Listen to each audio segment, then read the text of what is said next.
So then under item B, we'll move to that, and that is second review of policies 9150, school visitors, 2461, recording of IEP team meetings, policy 7540.04, staff, network, and internet acceptable use and safety, and our bylaws 0100 through 00160, and then policies 3340 and 4340, which is a grievance procedure. Again, we want to make sure we did make some minor changes or some changes to the grievance procedure. That went back to the policy committee, and we did change that just a bit. So I want to make sure that everyone was well aware of those, if you've had a chance to look at that. And maybe if I can just comment on that, because last week after our policy committee meeting, we had met with representatives from the TEA to talk about concerns that they might have with the grievance procedure and try to address their concerns and issues and answer questions that they had. And then I forwarded the document to our legal counsel, who then just got back to me today. And one of the recommendations, after looking through the whole document, that we did not know at the time when we reviewed this at policy, was he is recommending that we strike the first line of the policy. The statement that it is the policy of the district to treat all employees equitably and fairly in matters affecting their employment. He said that is how we need to do business, but because the grievance procedure only allows for redress in regard to dismissal or termination of employment, discipline, workplace safety, by having that line, you may be opening yourself up to the possibility of having to address situations where an employee says, I'm not being treated fairly, when you do not have to.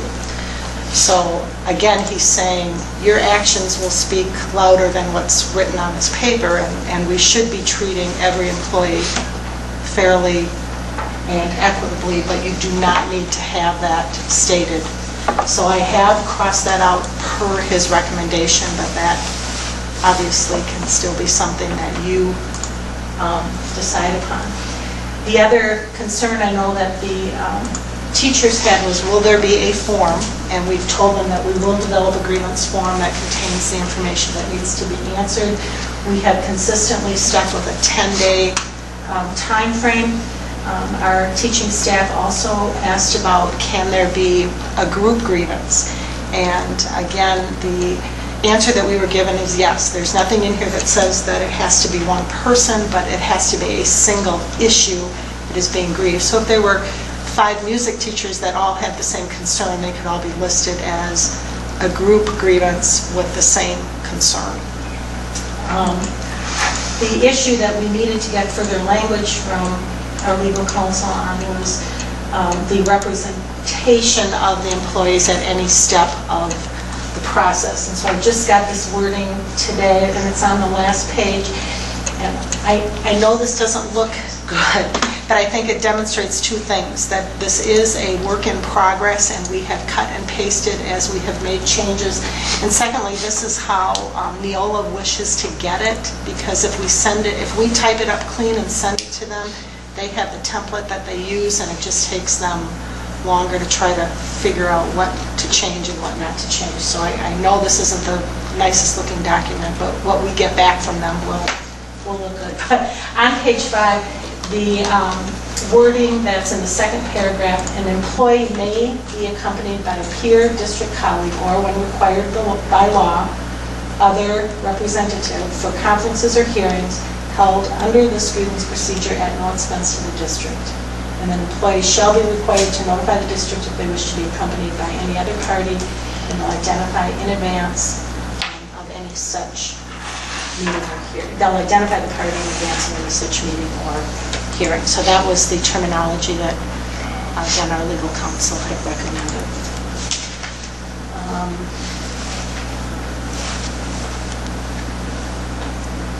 I know that in speaking with Barb Sullivan and Katie Shute, they are concerned that we are not using the term just cause anywhere in this document, but again, that is not required by law.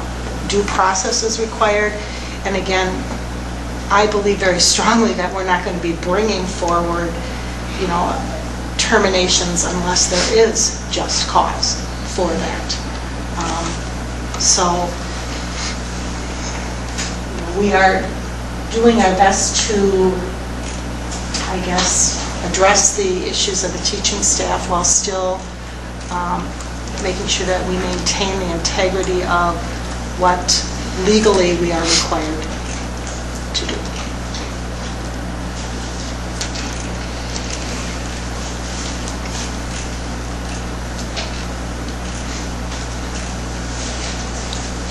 And this is the grievance procedure that goes into effect when the contract expires. Yes, and actually it will go into effect for any employees that currently do not have a collective bargaining agreement. So some of our district office staff, it will go into effect October 1st for them when the law. And that's one of the reasons this was brought forward now, is because it has to be in effect for them as of October 1st. So, and for the most part, I don't know that we, there are a few differences certainly from what we did contractually have, but I know that as we discussed at policy, the intent is not, as you said, I don't foresee us, I foresee just cause being utilized. Of course, we'll have a very legal following that we follow, process we follow just as it's stated here, and I would never imagine that much in practice will be different as far as bringing, treating our employees fairly and justly. The recommendation that came out of legal that we received today, specifically pointing to sentence 1, when legal gives us an opinion like that, is that setting a minimum or is that making a recommendation for a change? So are they saying at the minimum, we don't recommend this line be in there, but leaving it in is not a problem? Or it is a problem based on it could expose us to other grievances, you're saying? Well, are we, you see, that kind of changes a lot of the document to me, that first line. They're saying they don't want it in there, I'm sure. That's right, Right. because it could form the basis for a separate claim. And simply striking that line removes that risk? Yes. They could make the claim based on the language in the document, whereas when the language isn't in the document, there's no language to bring back that we're not being treated fair. And again, not that you're not going to practice that, but it just becomes one more hurdle that you need to jump through in order to move through the process. So the statement, it is the policy of the district to treat all employees equitably and fairly in matters affecting their employment. That statement made at face value is an exposure statement? It's, I think to simplify it, from my perspective, it's unnecessary language. You're always trying to get out unnecessary language, and by including it, it almost creates a standard that does not exist in law. And anytime you can eliminate language that just creates something that doesn't otherwise, isn't a standard you have to meet, you might as well just eliminate the language. And I appreciate that, and I guess I'm still struggling with, we're not saying it will be done, that the district will always, it says it's our policy, which it is indeed our policy to treat all of our employees fairly and equity. So the word policy, and I'm sorry to do, because this is basically what the policy meetings are. We sit and break them down by line, but by the inclusion of the word policy in that first sentence, I feel relieved of the obligation that I think legal is saying we may be exposed to. I don't disagree one bit that it's anyone's intent that removing that sentence would remove our obligation. I feel obligated to treat everyone fairly to the ability that we can, but sometimes fairness is a perception thing. A person may not feel they were being treated fairly even if we all are. That said, I still think the policy, and when we look at our policies, we can pull a policy that says we do treat people fairly and equity. I think that actual statement still exists in the policies. So is the recommendation that we pull that out of all our existing policies too, the statements that say equitably and fairly? I think because this is the grievance policy. It's specific to this policy. Okay. And am I understanding the grievance policy is really just pertaining to the employee's disagreement with discipline, termination of employment, or safety? And that's where we want to, that's why they're recommending we take the fairness out, because just treat it fairly in the workplace versus fairly in a Grievance discipline procedure. or Okay. termination, or, those three items, yes, but not just as an overall workplace day. Is that where I'm understanding it? Okay. I Matt? believe so. I mean, we're chartering new ground here. Yeah, So yeah. you know what I mean? And To me, when I read it, I look at it as if employees can only grieve those three things, by adding those two words, it actually expands what possibly could be grieved from 3 to 5. And that's why they don't want it in there, because there's only 3 things that they can legally grieve. By removing them, or by keeping them in there, it really creates some gray area as to what can or cannot be grieved, at least the way I read it.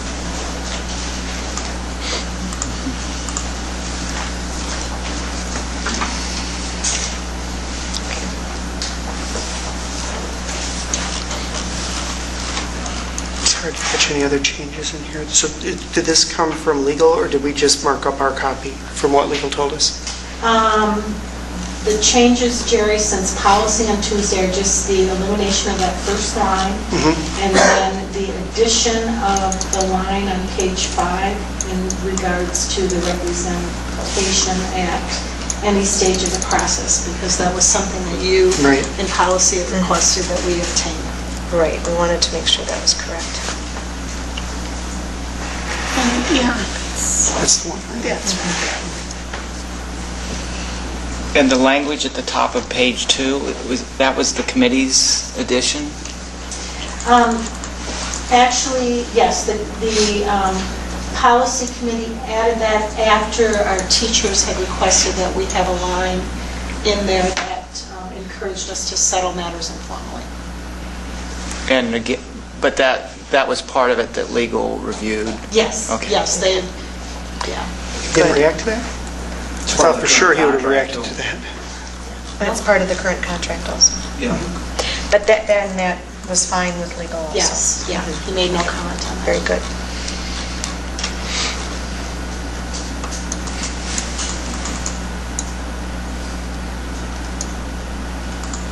And I think that's where, as Mrs. Artie says, that we'll find out who we are, because that's where fair and equitable comes into play, is when you're dealing with your immediate supervisor and working out a problem.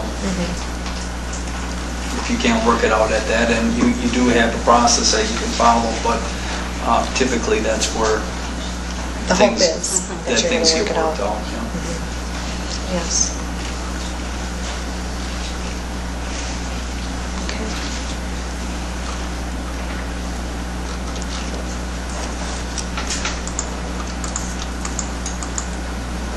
And then the policy for our support staff follows the language to the T, except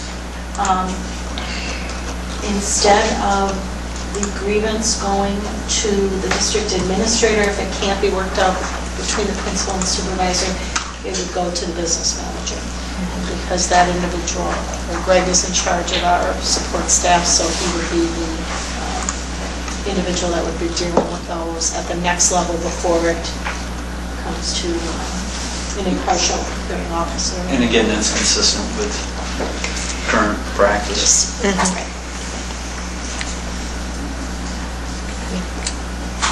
And Mr. Gorder did meet with Mr. Hurd representing AFSCME, and they were fine with this as well.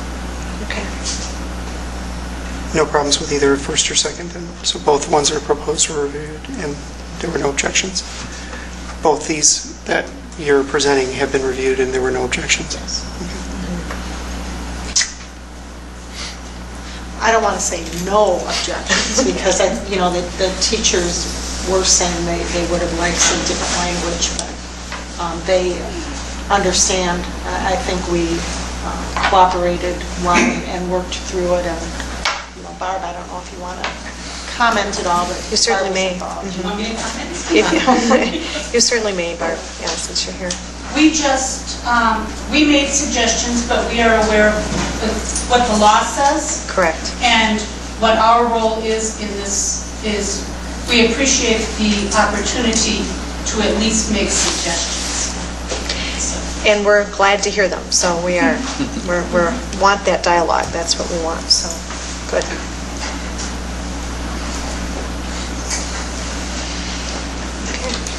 And then I guess, A motion that the policy 3340, 4340, 9150, 2461, 7540.04, and 0100-00160 in the bylaws be accepted as written. Second. we have a motion and accept it, and a second then to accept those policies as stated and as written. Any further discussion? All those in favor signify by saying aye. Aye. Opposed?